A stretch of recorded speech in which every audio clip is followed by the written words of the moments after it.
Boa noite a todos. Para que possamos iniciar a palestra de hoje, eu peço que me acompanhem nesta prece.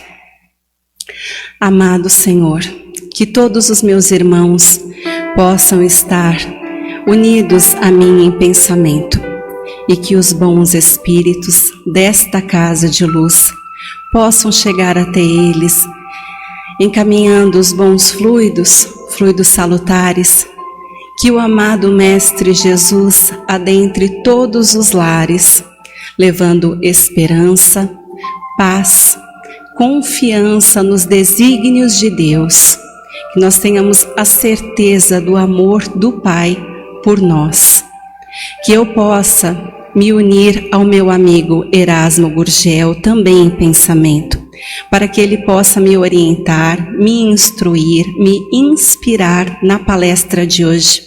Eu, apenas médium, me coloco à disposição do serviço edificante. Graças a Deus, graças a Jesus.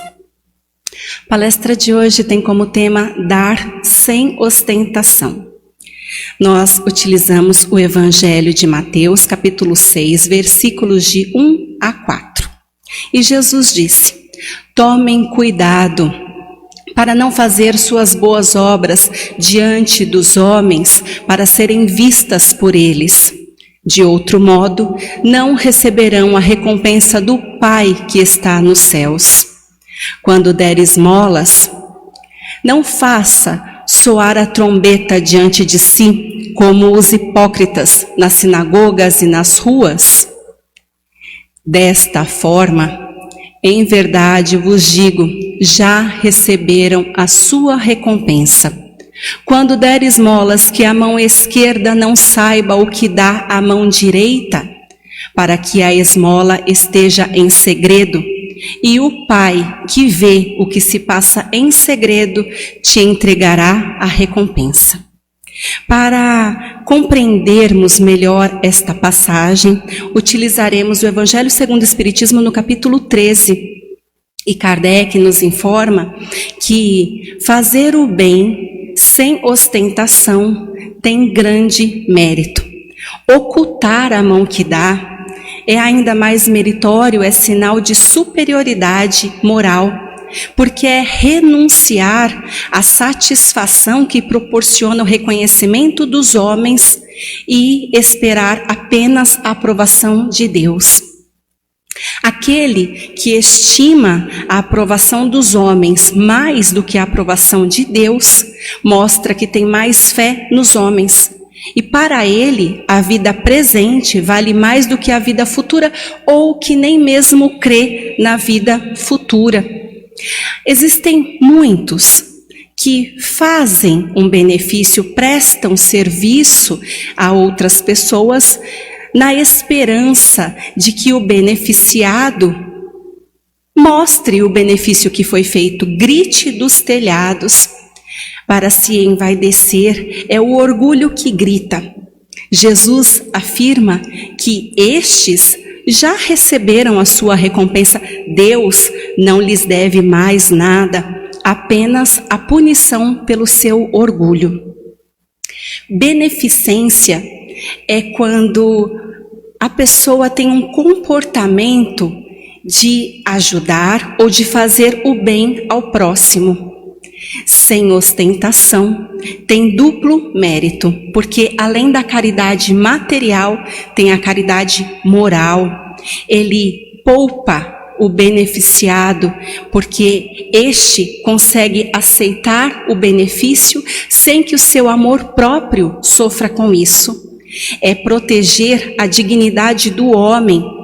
Ele recebe um serviço, ele não aceita uma esmola.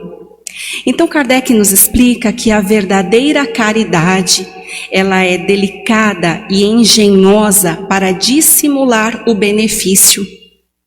Ela evita as menores aparências ofensivas, porque a ofensa moral aumenta o sofrimento que nasce da necessidade.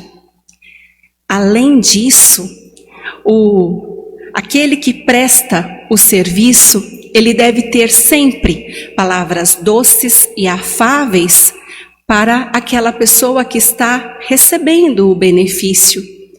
Desta maneira, o beneficiado aceita e consegue se tornar, então, mais à vontade, fica mais à vontade diante do seu benfeitor. Benfeitor que consegue mudar o papel, inverte as posições, como se ele mesmo fosse o beneficiado diante daquele a quem ajuda. E é com isso que Erasmo traz uma pequena reflexão para nós.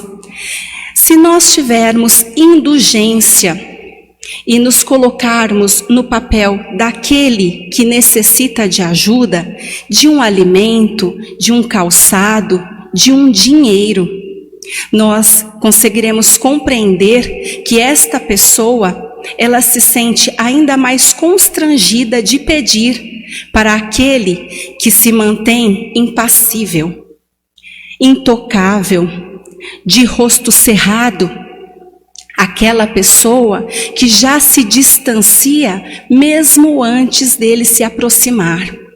Isso é o que Kardec quer dizer com palavras doces e afáveis, em dissimular o benefício. Quando você se coloca numa atitude singela, quando você é delicado com as pessoas, é tranquilo, trata com afeição, tem um sorriso no rosto, as pessoas se aproximam com mais facilidade de você. Eles conseguem expressar aquilo que necessitam. E nós não falamos apenas de caridade material, mas de caridade moral. As pessoas precisam sentir que você está disposto a recebê-las e a auxiliá-las. No livro Evangelho por Dentro, Paulo Alves Godoy nos traz um trecho intitulado A Esmola. E diz que, dando ajuda fraterna, nós conseguimos exercitar a nossa caridade e o amor ao próximo. É compartilhando os sofrimentos daqueles que passam por expiações, ajudando a carregar a sua cruz. Mas ele ainda informa que a caridade não se restringe às pequenas moedas que damos ou à ajuda em alimentos. Vai muito mais além disso. Existem várias nuances da caridade. Ela se expressa através dos conselhos salutares, palavras de incentivo, preces elevadas em favor dos necessitados, mas também daquela ajuda que você oferece às obras assistenciais, socorrendo crianças, mulheres e idosos desamparados. A caridade, que é representada pela sinceridade, desprendimento e intenção com que for concedida. Paulo Alves Godoy nos explica que poucas palavras proferidas com fé e confiança inabaláveis podem mudar o gênero de vida de alguém. Nós ainda podemos dizer que, desta maneira, todos nós podemos praticar a caridade no lugar onde estamos colocados. Esta semana, no grupo da evangelização, Erasmo me fez lembrar que nós fizemos a aula e uma amiga muito querida me lembrou de uma frase que citei: florescer no lugar onde estou plantada. É fazer germinar as suas boas ações, os seus bons sentimentos para todas as pessoas que estão à sua volta, no seu ambiente de trabalho, no seu lar, na sua vizinhança, com sorrisos, olhares amistosos e tudo o que você puder fazer por todas as pessoas que estiverem passando no seu caminho. No livro Depois da Morte, Leon Denis, capítulo 47, nos traz um trecho do Evangelho de Mateus que citamos, que a mão esquerda ignore o que dá a mão direita. E ele nos explica que o homem caridoso, ele faz o bem pelo simples prazer de fazê-lo, porque é o seu dever. Ele dissimula as suas boas ações. É dar em segredo e ser indiferente aos comentários, aos olhares dos outros homens, indiferente aos elogios. Isso revela a verdadeira elevação de caráter. E é por isso que a ingratidão e a injustiça não podem atingir o homem caridoso. Ele faz o bem pelo dever, sem esperar qualquer tipo de retribuição, vantagem ou recompensa. É por isso que o homem caridoso tem duas qualidades que são fundamentais à perfeição do homem: a verdade e a caridade, fazendo bem por todos os seus semelhantes. No livro de Hamed, capítulo 37, Renovando Atitudes, ele nos explica que fazer o bem pelo simples prazer de fazê-lo, amar sinceramente, fazendo o melhor de nós, sem pensar em retribuição, são a base do amor incondicional. E diz ainda que Jesus nos pede desinteresse também nas relações sociais. Jesus nos dá uma importante lição dizendo que não podemos manipular as ocasiões, porque toda forma de cobrança fragiliza os relacionamentos. Hamed ainda explica que, se nós pensarmos bem, todas as vezes que nós exigimos que uma pessoa supra as nossas carências afetivas, que esta pessoa nos faça feliz, nós não estamos amando esta pessoa, nós estamos explorando esta pessoa. Nós viemos a este mundo para aprender a amar a si mesmo e amar também os nossos semelhantes, mas é amor sem impor condições. E é com isso que Erasmo me pede para lembrar mais uma coisa. Nós estamos vendo tantos casos de agressões contra mulheres, feminicídios que não param. E é nesta parte que este trecho tem total relação. Porque quando nós amamos alguém, nós deixamos esta pessoa livre. Livre para decidir os melhores caminhos a seguir, livre para fazer da sua vida o que quiser e livre para partir se for da escolha dela. Não manipular sentimentos com mesquinhez, com egoísmo, com revolta e com orgulho.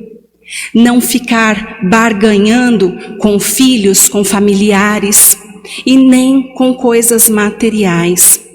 Amar é dar a liberdade de escolha para aquele a quem amamos. No livro Elucidações Evangélicas, Antônio Luiz Saião, no capítulo 142, nos traz a reflexão de hoje.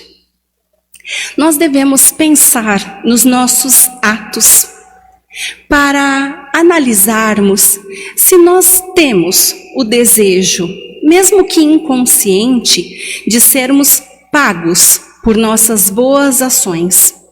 Seja pelo reconhecimento do beneficiado, ora, eu cuidei de meus filhos a vida toda, sempre fiz por eles sacrifícios, deixei de fazer por mim muitas coisas para fazer por eles, e agora eles nem me visitam. Eles deviam reconhecer tudo o que fiz. Então vejam, será que nós temos o interesse de sermos pagos pelo beneficiado? Será que nós desejamos elogios do mundo? Ou seja, eu trabalho aqui há anos e ninguém nunca falou bem de mim por aí? Ou será que eu tenho mesmo um desejo de merecer o reconhecimento aos olhos de Deus? Este último pode ser nobre, mas não deve ser exclusivo, porque nem em nome de Deus nós devemos fazer a bondade para os outros. Nós devemos fazer pelos outros o que pudermos, porque nós os amamos. Porque nós precisamos nos esforçar para sermos pessoas mais dignas, mais amorosas, mais cordiais, mais bondosas para todos, sem distinção. Sendo pessoa de sangue ou não, sendo branco, amarelo, negro, espírita, católico, independente de qualquer coisa. Portanto, nós nunca podemos cogitar do proveito que tiraremos de uma boa ação e nem mesmo de um bom pensamento. A nossa principal recompensa deve ser sempre ter cumprido com o nosso dever. No livro Pão Nosso, Emmanuel nos traz um trecho, capítulo 11, o bem é incansável. E Paulo diz: nunca se cansem de fazer o bem. Então, Emmanuel fala que existem muitas pessoas que dizem estarem cansadas de fazer o bem. Mas somente aqueles que visam determinadas vantagens adquirem o tédio. É indispensável prudência após qualquer ato no bem, após semearmos ou nutrirmos o bem. Aquele que é o servo de Jesus, o servo fiel e digno, ele compreende que Jesus exerce o seu ministério de amor desde o princípio da organização planetária sem cansar-se. Portanto, se Jesus pôde aguardar por nós, esperar por nós por tantos séculos sem cansar-se, por que é que nós não podemos experimentar pequenas decepções se nós nos cansamos quando desempenhamos o bem? É porque ainda não tiramos o mal de nós. E Erasmo diz, o mal em termos de orgulho, vaidade, egoísmo.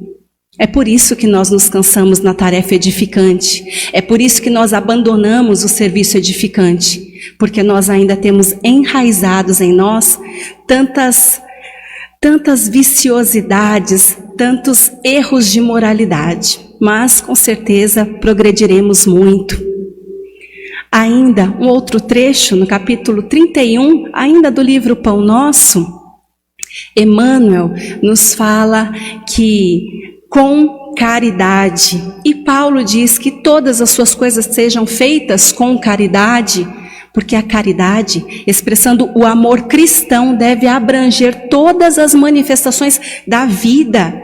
Ele diz que nós devemos ter caridade para falar e ouvir, para impedir e favorecer, para esquecer e recordar.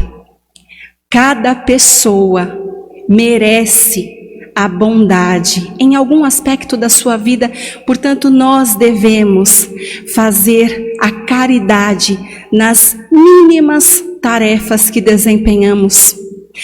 É com isso que Erasmo diz, vejam, existe caridade em falar e ouvir. Portanto, você que está em casa com a sua família, perceba, meu irmão, que muitas vezes a sua esposa deseja falar, ela quer conversar, ela quer desabafar com você. A caridade, neste sentido, também se aplica. É sentar e ouvir o que ela tem a dizer. São os irmãos que trocam experiências, que estudam juntos, no lar, as diversas oportunidades que temos de sermos caridosos.